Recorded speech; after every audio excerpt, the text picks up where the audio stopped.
Hi, my name is Doug Davis.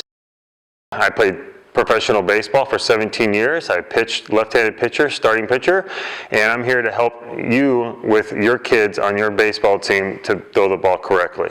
So my son Gavin is going to get into two key positions that you want to teach your kids how to field the ball in a ready position and a power position. This power position is key. With the ball over the head, with the baseball face behind him, not like this, the baseball behind him like this, and using this front shoulder to aim where you want to throw the ball. So if this shoulder is this way, he's going to be trying to throw it over here and have to adjust that way. If he's open, that means a lot of strain will be on that arm. So let's make sure that our body is straight to the target each time with the ball above your head. We don't want the elbow down here. We never want the elbow below the shoulder when we're throwing the ball. It's very painful. It can start getting painful in the shoulder and the elbow at the same time. All right, so every day when you have your kids play catch, you should have them start on one knee like so. And we always get in that power position that I mentioned before when we're throwing. This right here is exact position we want on every single throw from this position on one knee. You'll do about 10 or 15 throws each kid before we end up standing up. And the toes will be forward in an athletic position, bent, knees bent, and again, getting in that same power position here. All right, and it's very important when we throw the ball, that when we throw the ball, we're here and we finish down to the ball, not across our body. We want to finish down, get on top of the ball and pull down. The next position, we call it the saddle position. The saddle position is legs apart in an athletic position, power position, like so, and we're going to rock back and then forward and release the ball. This gets our weight back to be able to throw with our body weight as opposed to just our arm and leading with our elbow. So these are the three basic ones we want to start off with. Then we can move them back and play regular catch. But just make sure your kids are in that same position every single time in that power position. This will definitely help their accuracy, and our misses will be down instead of up. When we get our elbow down and we throw uphill, that's when we throw it over the head of wherever we are throwing it to, our target.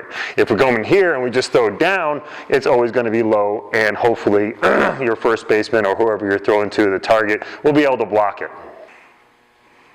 Another thing to look for is discipline with the glove. Your glove must be coming to the target, back to your heart.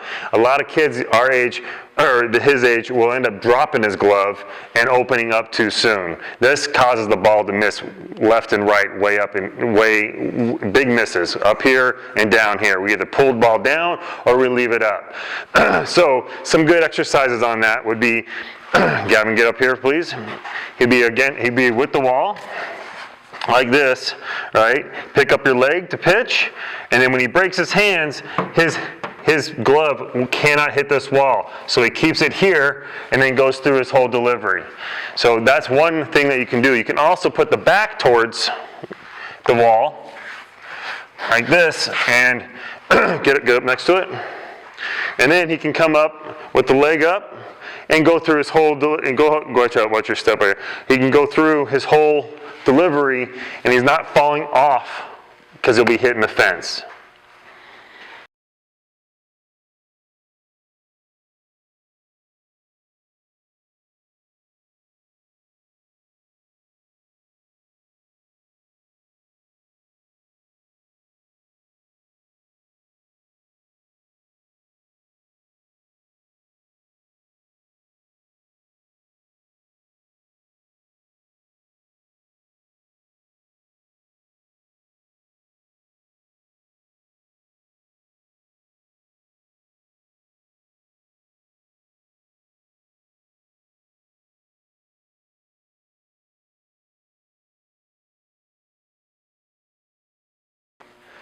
So, as a pitcher, if you're trying to teach your 10-year-old, 9-year-old how to throw the ball, it's always important to talk about direction.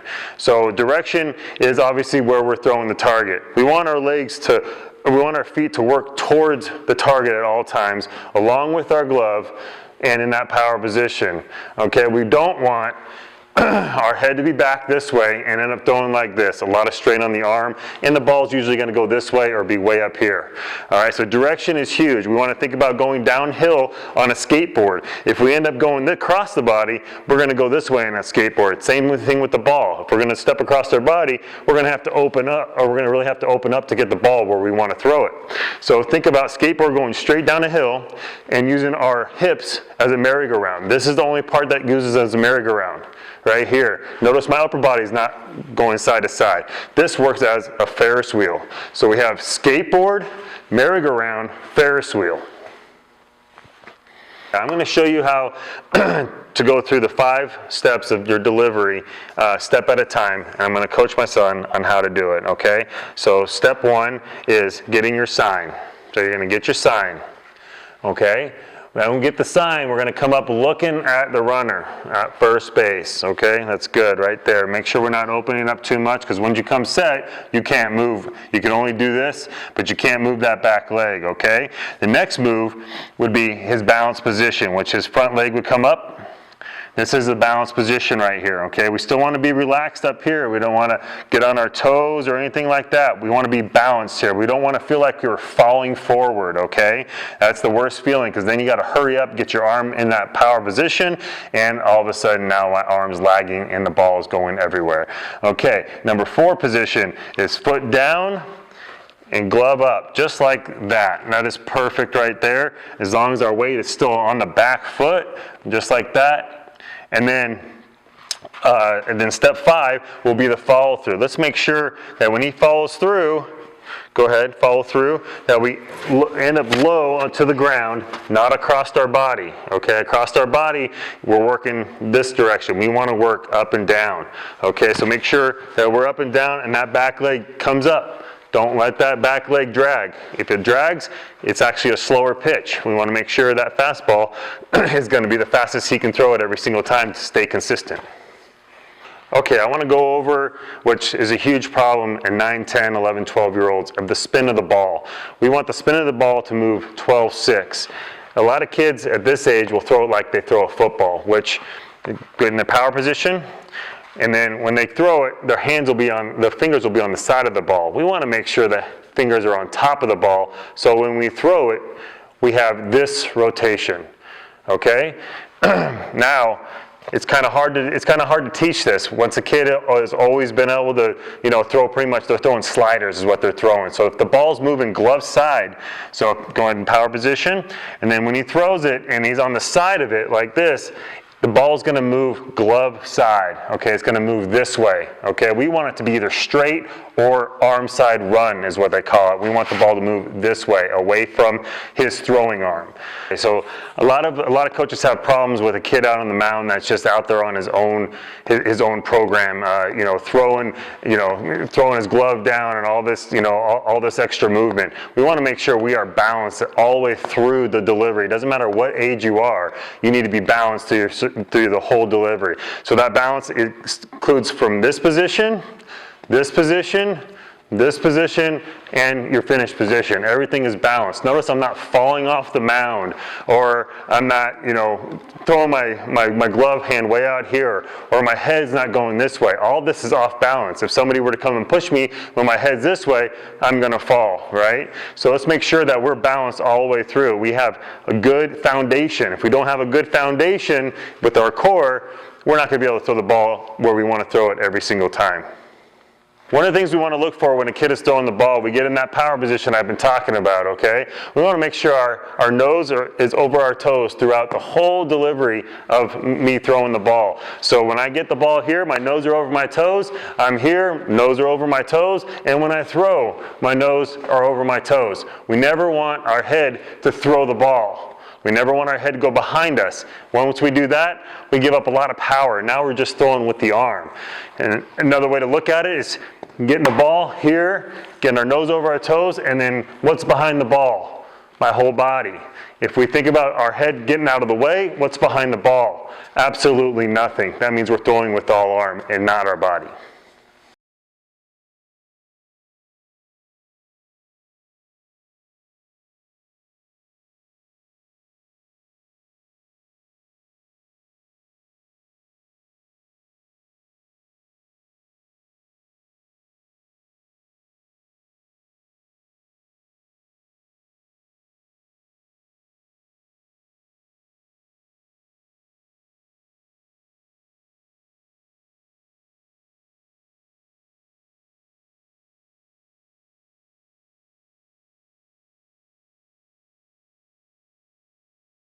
Okay, now I'm going to show you that power position in a fielding stance, okay? It's not only used just for pitching, it's actually used for every single position you play on the field, okay? So my son, I'm going to tell him ready position. This is something you can do. You can line up all your players on the line and tell them, hey, when I say ready position, they all get in the ready position. And when I say power position, you get in the power position just like that. You can line them all up and do the same thing. And you say ready position. Power position, ready position, power position. And that's exactly how you want to get these kids used to feeling the ball and throwing the ball accurately. And now I'm going to roll a ball to him, and he's going to show you how you receive the ball to the stomach and then get in that power position to throw the ball to the first baseman. All right, here we go. Boom, stomach, and then power position. Did you notice how, go back to power, or go back to ready position? So when I grounded him the ball, he brought it back to his stomach. That's where we want it right there. And then as he has it in his stomach, he wants to get in the power position. He wants to move his feet. And that means he's in the power position, ready to throw the ball to his target.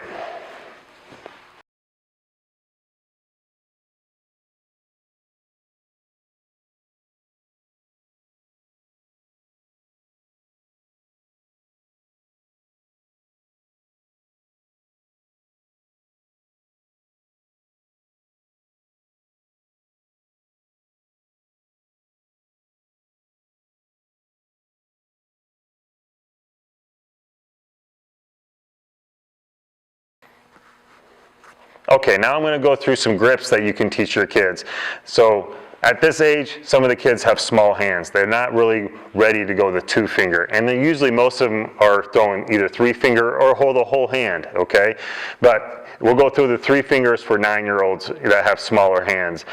We want to grip at 4 seams. 4 seams means we have 4 seams working for us. 1, 2, 3, 4. There's a 2 seam, that means we only have 2 seams working across. 1, 2. Those are the difference between the 2 fastballs. I suggest you start with the 4 seam fastball because this one stays truer and straighter. So we always want our fingers on top of the ball and our fingers on the laces to be able to feel that pull down out in front. On the ball, and also when we pull down on it, we also are going to miss down. So we never want to miss up. If we end up with our fingers like this, and we're pushing up, the ball is going to go up, and we're going to end up throwing it over the first baseman's head or the catcher's head or wherever your target is. Okay, now I'm going to show you a drill that will help you get the fingers on top of the ball as opposed to side of the ball. Okay, the way I like to explain this is I ask the kid if they play football, all right, and they say yes or no I don't, but they play with their friends, and then I ask them, okay, will you ever spike the ball when you score a touchdown? And you're like, yeah, let's, and you want that big high bounce.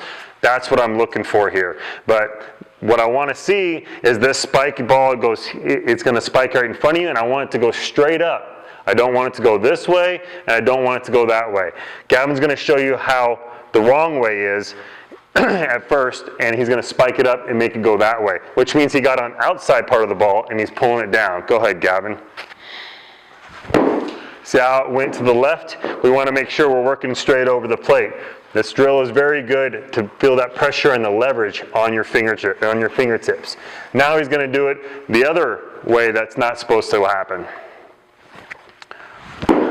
Oh, that one he didn't get on top of it, and you can see right there he didn't get that high bounce, okay? We want to make sure when we spike the ball that we're spiking it straight over the plate or over your target. So he's going to do it the right way this time. He just scored a touchdown. He's super happy. He's going to pick up that leg, and we call it the Gronk spike, okay? We're going to Gronkowski spike. He's going to spike it right here. He's going to hit the top right there. Oh, he pulled that one too. That's okay. Here we go. Do it again. Make sure it's straight. There we go. That one went straight over the plate. And did you feel pressure on your fingertips, Gavin? Yeah.